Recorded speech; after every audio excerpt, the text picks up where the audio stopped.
સુરત શહેરમાં મેઘરાજા તાંડવ મચાવી રહ્યા છે. વહેલી સવારથી ભારે વરસાદને પગલે શહેરના અનેક નીચાણવાળા વિસ્તારો પાણીમાં ગરકાવ થઈ ગયા છે. વેડ દરવાજા, જિલ્લાની બ્રિજ, હોડી બંગલા વિસ્તાર અને વરિયાવી બજાર સહિતના વિસ્તારોમાં 3 થી 4 ફૂટ સુધીના પાણી ભરાઈ ગયા છે. આ વિસ્તારોમાં વાહન વ્યવહાર ઠપ થઈ ગયો છે. સુરત શહેરમાં ગઈકાલથી શરૂ થયેલા વરસાદે આજે પરાકાષ્ઠા પ્રાપ્ત કરી છે. જાણે આપ ફાટી પડ્યું હોય તેમ સતત વરસતા મેઘરાજાએ સમગ્ર શહેરને ધમરોળી નાખ્યું છે. ભારે વરસાદના કારણે શહેરના અનેક વિસ્તારોમાં પાણી ભરાઈ જતા સામાન્ય જનજીવન અસ્તવ્યસ્ત બન્યું છે. શહેરના વેડ દરવાજા, જિલ્લાની બ્રિજ પાસે હોડી બંગલો વિસ્તાર, રિવર વ્યૂ અને વરિયાવી બજાર સહિતના નીચાણવાળા વિસ્તારોમાં 3 થી 4 ફૂટ જેટલું પાણી ભરાઈ ગયું છે.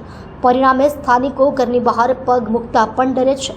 વાહન વ્યવહાર સંપૂર્ણપણે ખોરવાઈ ગયો છે અને કેટલાક રસ્તાઓ પર તો વાહનો પાણીમાં અડફેટે ખાઈ જતા જોવા મળ્યા છે.